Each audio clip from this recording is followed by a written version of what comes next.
September నెల 2026 సంవత్సరంలో మాస ఫలితాలు ద్వాదశ రాశుల వారికి ఎలా ఉన్నాయో తెలుసుకునే ప్రయత్నం చేద్దాము. ముందుగా ఈ శ్రావణ మాసం ఈ సెప్టెంబర్ మాసంలో వచ్చేటటువంటి ముఖ్యమైన పండుగల గురించి మనం ప్రస్తావిస్తూ ఉన్నాము. ఇప్పుడు కూడా వాటి గురించి ఏ ఏ పండుగలు రాబోతున్నాయి అనేది తెలుసుకుందాము. వాటి యొక్క ప్రాముఖ్యత తరువాత ఎపిసోడుల్లో మనం ఆధ్యాత్మిక విషయాల్లో మనం చెప్పుకోవడం జరుగుతుంది. తప్పకుండా చెప్పుకుందాము. ఎందుకంటే పండగలు చేసుకుంటున్నాము, ఏదో అల్లుడు పిలుస్తున్నాము, ఇట్లా చేస్తున్నాము, కరెక్టే. అసలు ఆ పండగ ఏంటి, దాని ప్రాముఖ్యత ఏంటి అనేటటువంటి తెలుసుకోవాల్సిన ఆవశ్యకత ఒక హిందువుగా తినడం మాత్రం మర్చిపోకుండా చేసుకుంటున్నాం. దానికి ఏమేం పిండి వంటలు చేసుకోవాలని చెప్పారో అవన్నీ చేసుకుంటున్నాం, కమ్మగా తింటున్నాము, ఓకే, దాని గురించి ఏం కాదు. అయితే ఆ పండగ ఎందుకు చేసుకుంటున్నాం అనేది తెలియకుండా పండగలు అనేవి పిండి వంటలు చేసుకు తినటానికి కాదు, ఆ పండగ యొక్క ప్రాముఖ్యత తెలుసుకోవడం కోసం మనం ఖచ్చితంగా వీడియోలు చేసుకుందాం. రైట్, ఇప్పుడు మీకు 3వ తారీఖు సెప్టెంబర్ శ్రీకృష్ణాష్టమి, అంటే శ్రీకృష్ణుడు పుట్టినటువంటి పర్వదినం. అలాగే 9వ తారీఖు మాస శివరాత్రి, అంటే ఈశ్వరుడికి అభిషేకం మనం ప్రతి నెలలోనూ చేసేటటువంటిది. ఓకే, ఒక రకంగా చెప్పాలి అంటే మహాశివరాత్రితో సమానమైనటువంటిది, దగ్గరగా సమానమైనటువంటిది. అటువంటి మాస శివరాత్రి ప్రతి నెలలో వస్తుంది, అది 9వ తారీఖు.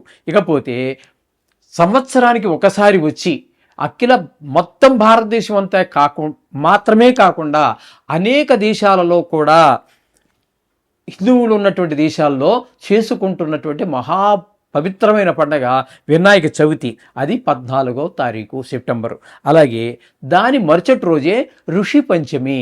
ఈ ఋషి పంచమి అనేటటువంటిది మనం అందరూ దాన్ని అసలు ఇంచుమించుగా ఎవరు జరుపుకోవట్లేదు, కానీ దానికి ఉన్నటువంటి ఇంపార్టెన్స్, దానికి ఉన్నటువంటి ప్రాముఖ్యత గురించి కూడా మనం నెక్స్ట్ ఎపిసోడ్లో చేసుకుందాం. అది ఆధ్యాత్మిక విషయాల్లో చేసుకుందాం.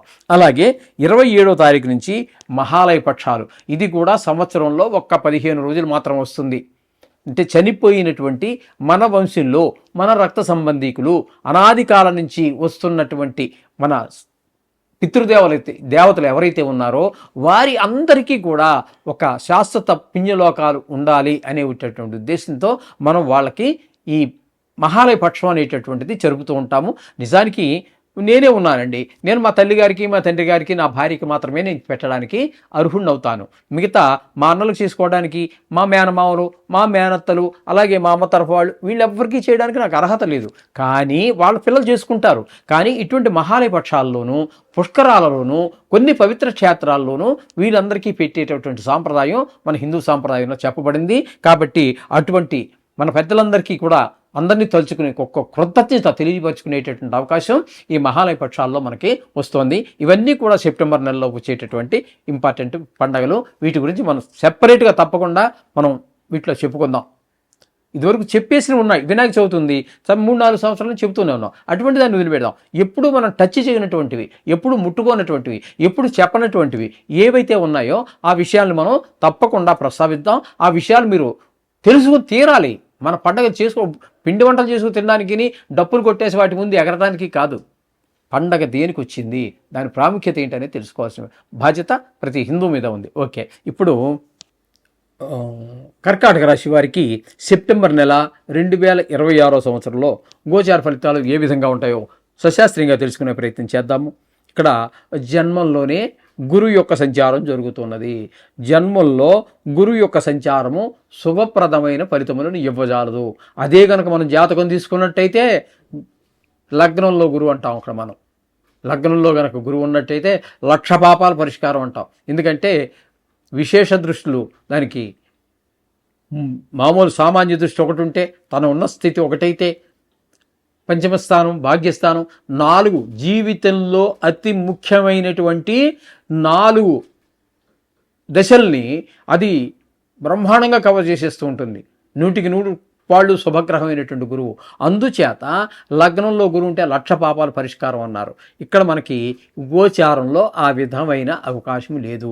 ఇక్కడ మనం చెప్పుకుంటున్నది కర్కాటక రాశి గురించి. ఈ కర్కాటకంలో గురువు అంటే జన్మంలో గురువు ఏ మాత్రము కూడా మనకి శుభప్రదమైన ఫలితాలు ఉండవు.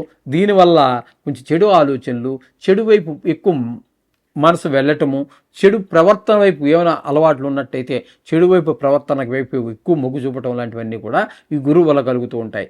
అక్కడే అదే కర్కాటక రాశిలో కుజుని యొక్క సంచారం 12 రోజుల పాటు జరుగుతోంది. అంటే 12 రోజులు అన్నట్టయితే 19వ తారీఖు నుంచి.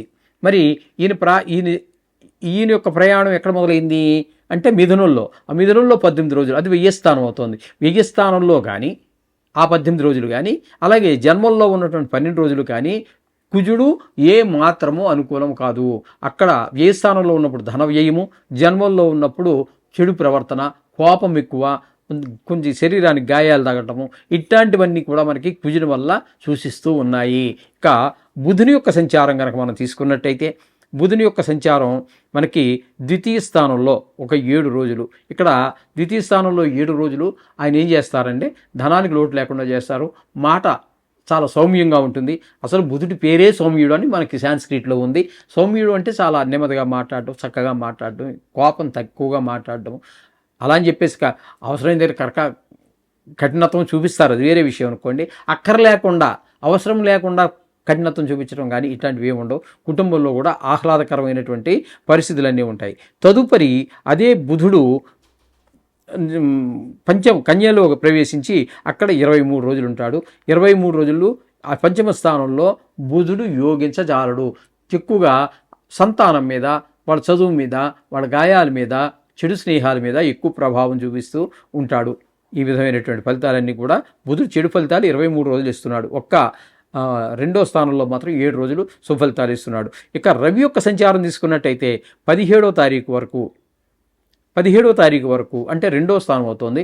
రెండవ స్థానంలో రవి అనుకూలించజాలడు. తద్వారా కొంచెం ధనానికి ఇబ్బంది పడటము, మాటలో కొంచెం కఠినత్వము, కుటుంబంలో ఆహ్లాదకరమైన పరిస్థితి లేకపోవడం. నేత్రకారకుడు కూడా రవే కాబట్టి ఆయనకి నేత్ర వ్యాధులు ఉన్నటువంటి వారికి కొంచెం ఎక్కువగా కంటి బాధలు మరింత తీవ్రం అయ్యేటటువంటి అవకాశం కూడా ఇక్కడ మనకి కనిపిస్తూ ఉన్నది. మొదట 17 రోజులు ద్వితీయ స్థానంలో. కాకపోతే అక్కడి నుంచి తృతీయ స్థానంలోనికి అంటే కన్యలోకి ప్రవేశించి అక్కడ 18 నుంచి నెలాఖరు వరకు ఉంటారు ఆయన. 18 నుంచి అంటే అక్కడ 12 రోజులు పోయింది కాబట్టి ఇక్కడ 17 తారీఖు వరకు అక్కడ పోయింది కాబట్టి 18వ తారీఖు నుంచి ఇక్కడ 18, 19, 20 13 రోజుల పాటు ఇక్కడ మనకి తృతీయ స్థానంలో ఉండి అనుకూలమైనటువంటి ఫలితాలు ఇస్తారు. అందరూ సహాయ సహకారం, ఇంట్లో వాళ్ళు, బయట వారు, వ్యాపార స్థలంలో, ఉద్యోగ స్థలంలో, ఇంటి చుట్టుపక్కల వాళ్ళు అందరూ కూడా మీకు సహాయంగా మేము ఉన్నాం అనేటువంటి ఒక భరోసాతో ఉంటారు. ఏదైనా అవసరమైతే మనసా వాచ కర్మణ కూడా చేస్తూ ఉంటారు. ఈ విధమైన ఫలితాలన్నీ రవ్వాలు వస్తున్నాయి. ఇక బుధుని యొక్క సంచారం చెప్పేసుకోవటం జరిగింది మనము. ఇకపోతే కేతు ద్వితీయ స్థానంలో ఉండటం మంచిది కాదు. ధనానికి లోటు ఏర్పడుతుంది, మాటలో కఠినత్వం ఉంటుంది, కుటుంబంలో ఆహ్లాదకరమైనటువంటి పరిస్థితులు. ధనస్థానంలో కేతు ఉండటం మంచిది కానే కాదు. ఇకపోతే శుక్రుని యొక్క సంచారం తీసుకున్నట్టయితే శుక్రుని యొక్క సంచారం తృతీయ స్థానంలో 2 రోజులు, చతుర్థ స్థానంలో 28 రోజులు. శుక్రుడు నెలంతా కూడా మీకు పూర్తి శుభకరమైనటువంటి ఫలితాలే ఇస్తూ ఉంటాడు. ఇక్కడ మీకు తృతీయ స్థానంలో ఉండటం వల్ల 2 రోజులు అందరు సహాయ సహకారాలు అంతాయి. ఇక చతుర్థ స్థానంలో ఉండటం వల్ల విద్య విషయంలోనూ బాగా చదవగలుగుతారు. అలాగే తల్లిగారి ఆరోగ్యం బాగుండటం, ఆవిడ ఆశీస్సులు, బ్లెస్సింగ్స్, ఆవిడ సంతోషంగా ఉండటము, అలాగే భూమి, గృహము ఇత్యాది విషయాలలో కూడా మీకు శుక్రుడు అనుకూలమైనటువంటి ఫలితాలు ఉంటాయి. గృహ నిర్మాణం చేసుకోవటానికో, లేకపోతే ఒక స్థలం కొనుక్కోవటానికో, లేకపోతే పాత ఇంటికి రిపేర్ చేసుకోవటమో ఇట్లాంటి ప్రయత్నాలు ఏమైనా ఉన్నట్టయితే ఈయన మీకు అనుకూలమైనటువంటి ఫలితాలను ఇస్తాడు, మీకు సహకరిస్తాడు. ధనానికి ఇబ్బంది లేకుండా ఆ వచ్చేటటువంటి ఆ మేస్త్రులు కూడా మీకు పెద్దగా ఇబ్బంది పెట్టకుండా ఉండేటట్టుగా మీకు ఈ శుక్రుడు యొక్క అనుకూలమైన ఫలితాలన్నీ ఇస్తూ ఉంటాడు. ఇకపోతే అష్టమ స్థానంలో రాహు అనేటటువంటిది శుభ ఫలితములను ఇవ్వజాలదు. ఏదో మనకు ఆప్తులో, చుట్టాలో, లేకపోతే ఫ్రెండ్సో ఎట్లాగో మనకి మొత్తం మీద ఎవరో చనిపోయారు అనేటటువంటి, లేదా చనిపోయినంత పని అయింది అనేటటువంటి దుర్వార్తలు వినడం జరుగుతుంది.